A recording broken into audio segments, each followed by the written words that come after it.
Hey guys, welcome to my garden. In this video I'll show you around and let you know exactly what plans and projects I have in mind for this year.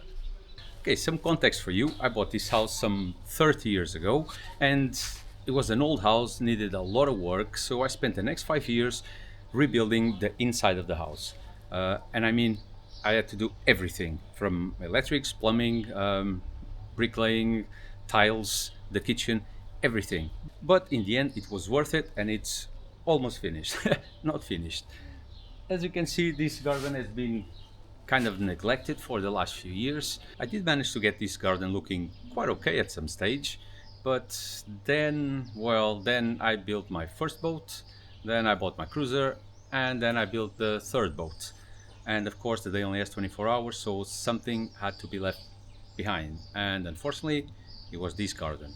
Still, it has lots of potential and it's located in Portugal near Lisbon, so that's hardiness zone 10B, which means I have 9 months a year of minimum temperatures above 10 degrees Celsius. So, of course, in summer it gets a bit hot, like 40 to 43 degrees, but it's only a few days.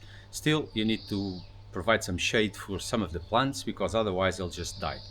Anyway, let's start the tour. We're gonna start at north, then moving to east, south, and finally west. Okay, to the north, my most treasured place, my workshop. As you might have guessed by the channel's name, I will not buy anything that I can make myself. So I really had to build a workshop, and I did that about 6-7 years ago. And as you can see, one of my boats is here for repairs. And this is pretty much my workshop and where I do most of my work.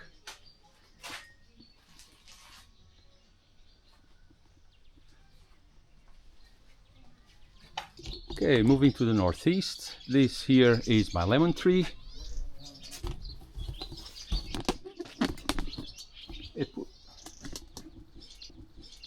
It puts up lots of lemons, mostly all year round, but there's 1 or 2 months of the year where I actually run out of lemons, so that's why I planted another one, and we'll see that later. And swallows are back.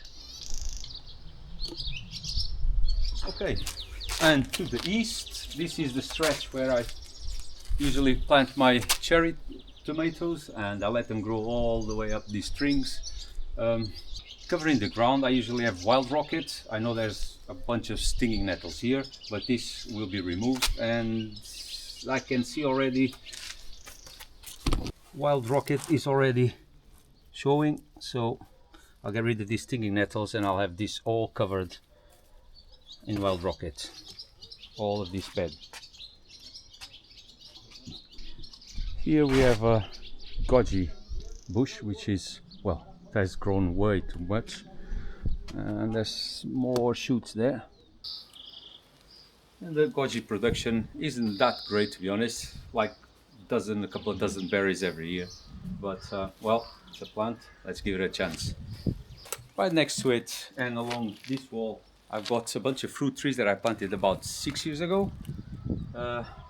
Persimmons, that's an orange tree, that full of flowers there, it's plums, that's plums. This tree has been plagued with disease over the last few years, of course, because it's been neglected. I've never treated it. So I had 1 or 2 plums only last year. And it's a shame because these are the red outside and really dark red inside plums, and they are delicious. So let's see if I can take care of that and harvest a few more this year. Just look at all the flowers.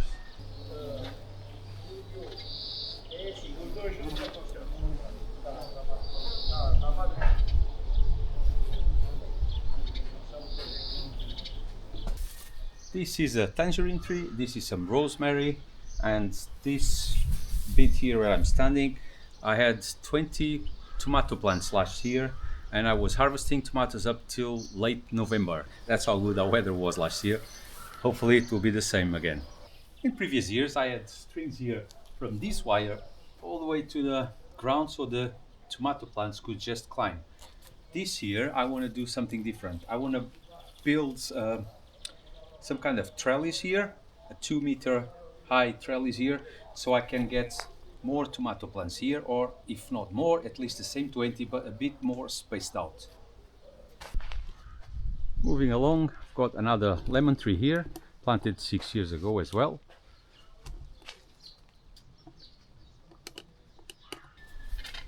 This is orange tree, never produced before, but this year got 2 oranges.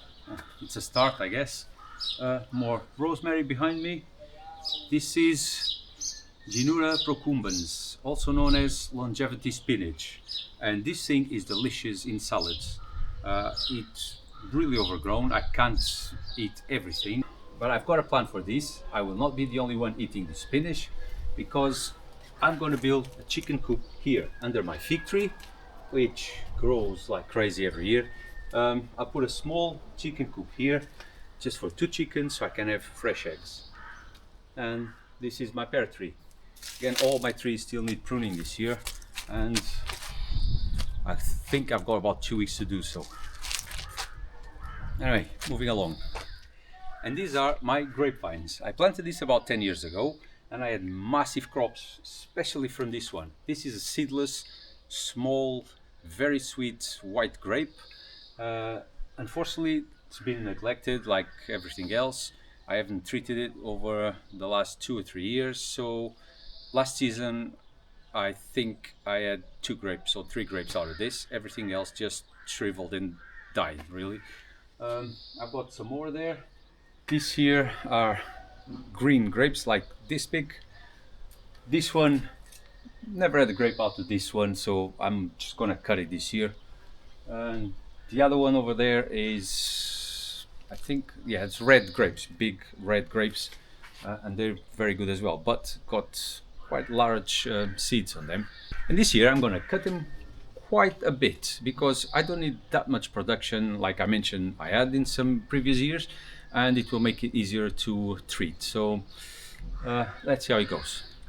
Okay, here we've got more boats, as you can see. My tangerine tree and my orange tree, they both still produce a lot, and they were already here when I bought the house, so they're at least 40 years old. Still, as long as they produce, I'm happy. Now this plant just grew here. I looked it up online, and apparently it's good for some illnesses, but I'm not sure I'm gonna eat that. And if you're wondering what these are for, well, yet another project. I want to build a waterfall, so the water comes all the way from that roof there.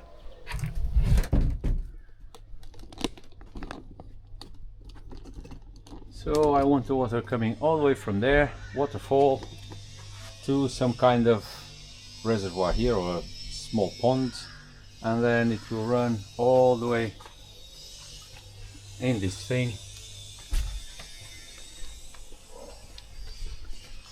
under there, and then on this canal that I'll finish goes all the way there, and then there, and then all the way to the other side. And of course, to do that I need water, and I've got the pump controls here, which are not fully wired yet. I've got circuit breakers for the water pump, and the garden electrics, which are not installed yet. Yet another project, but it will get done.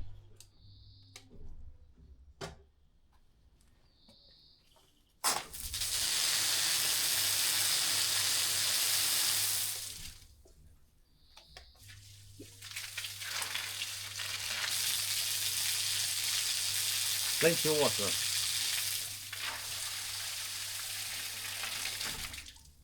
Now, I don't know what to do with this tank. I could just tile it, make it like a small tank for us to take a dip when we're on summer, when it's really hot. The original plan was to tear this down and just build a very big pond all the way to the pear tree there.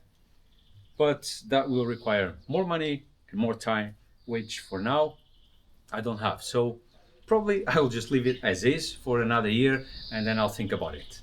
And talking about water, let's talk about the irrigation system. Not that good, but there is something there. Last season I tried drip irrigation and didn't work that well. I did have this hose here connected to another hose that goes that way on to the end of that bed and all the way to the end of the other bed as well. Um, didn't work well for many reasons, mostly my fault. But I first tried it connected to the tank, just with the gravity force. That worked alright for a few days, but then there's so much rubbish that always falls on that tank that it end up clogging the drippers. So I removed the drippers and connected directly to the pump. That just gives a nice squish or squirt or whatever to each of the plants, and it seemed to work all right last year. Maybe I can improve it this year, but for now it beats hosing by hand. So where do I pump my water from? Under this ugly cover. It's a nice wooden tabletop, and under the tabletop there's a well. That's a dry well. It's 10 meters deep. It's completely dry, and at the bottom there's another pipe about 20 to 25 centimeters in diameter, and in there the pump. um, I think the water is about 5 to 6 meters from the bottom of the well, so it's pumping at about maybe 15 16 meters, and I get about 120 liters per minute, so it's plenty of water. I actually left it running one night. I forgot to switch it off, and the next morning was still running, and there was water everywhere, even on the road. So I know I have plenty of water in this well. I'm not sure you'll be able to see anything, but here it goes.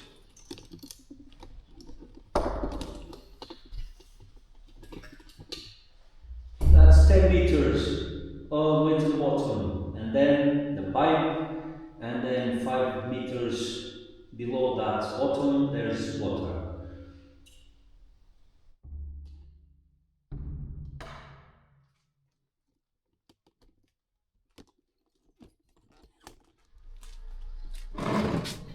And just above this table you can see another project I've started.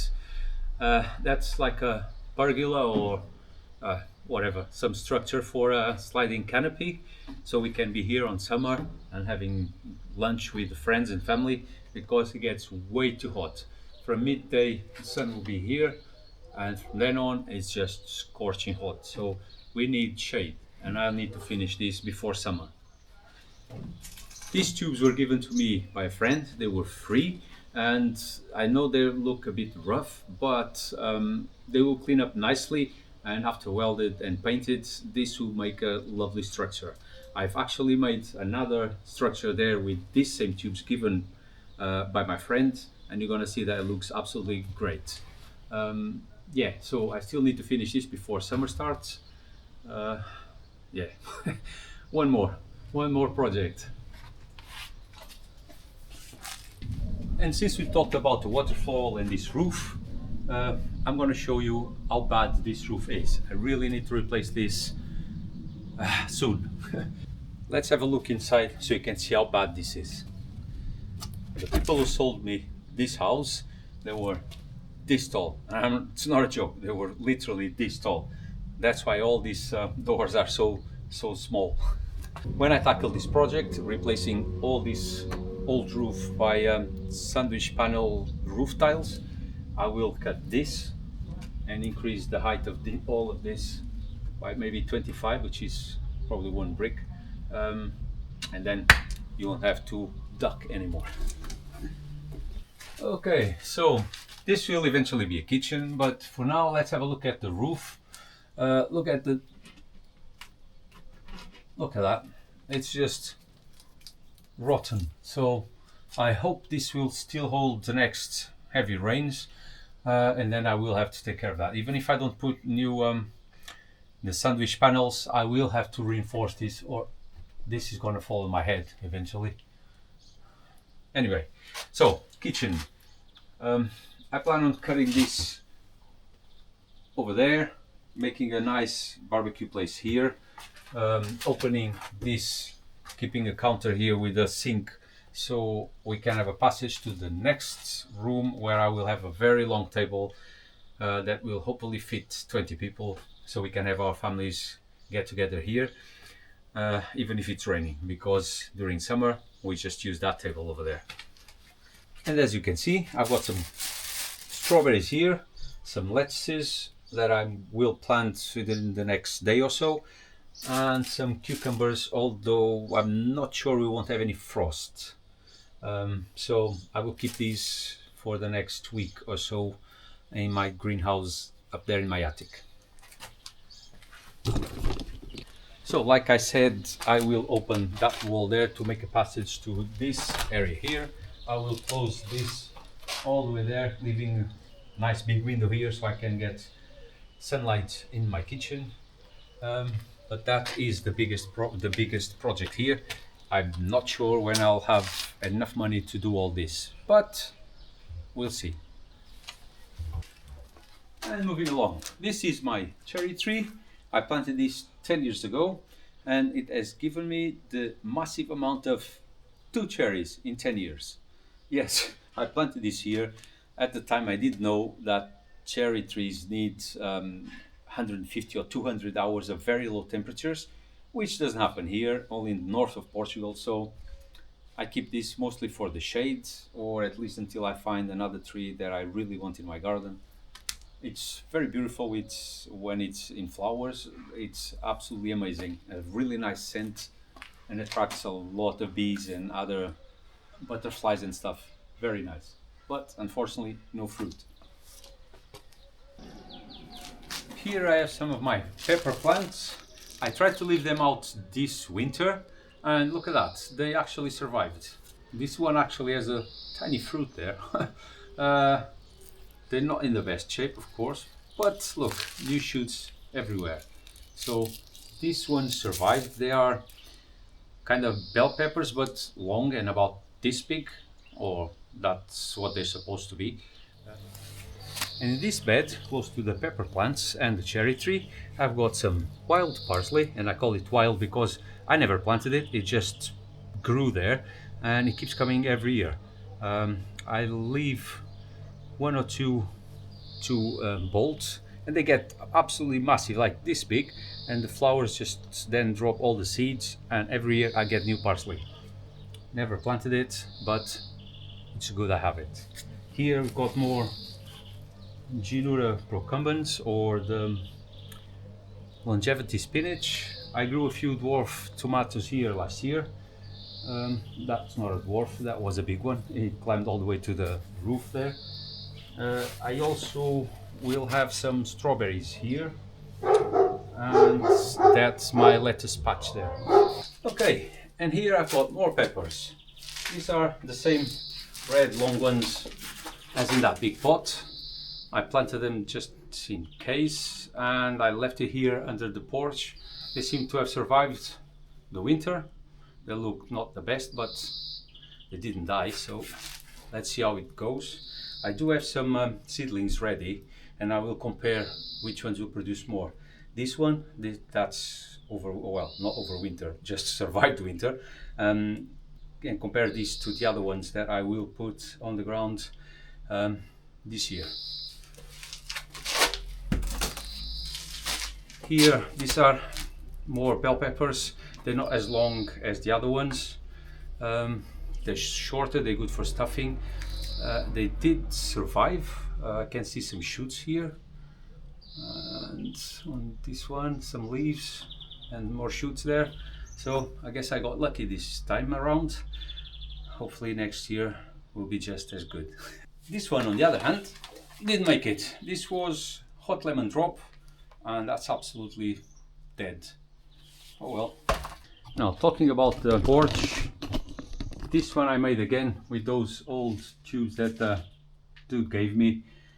These old tiles were for free as well. Even the paint, this is 2-pot paint that some guy gave me. That was for free as well. I only bought these very thin tubes here, and that cost me about 40 euros. That's it. That was the cost for making this porch.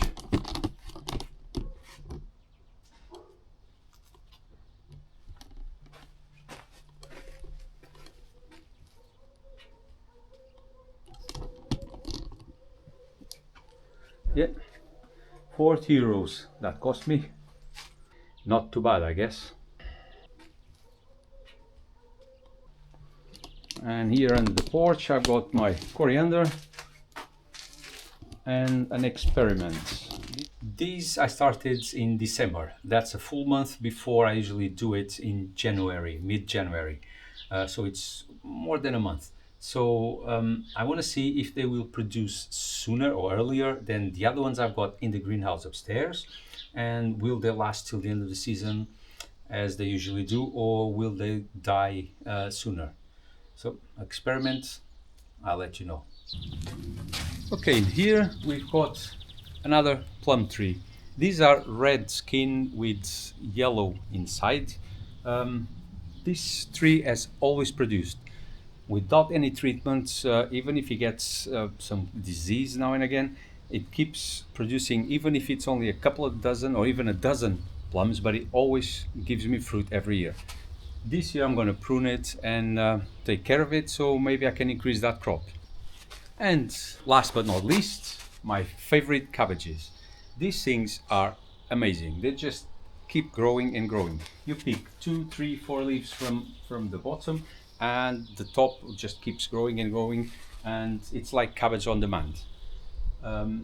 They are about 2 years old already, so this is a perennial. They will keep uh, growing for 2, 3, 5, 6 years. They will get very hard. The leaves will then, this will then branch out and the leaves will get smaller. So this is as much as I like to let them live. So a couple of years. Now I'm going to plant 4 more, and when they're about this big, I will cut these for good. As you can see, these are the leaves that it produced. So I've eaten all that. I don't know why these have different growth rates, because you can see here the spacement between these leaves is different from that one. Look at the amount of leaves that plant has given me already. It's like the palm trees, just keep growing. As you can see, there's some shoots here.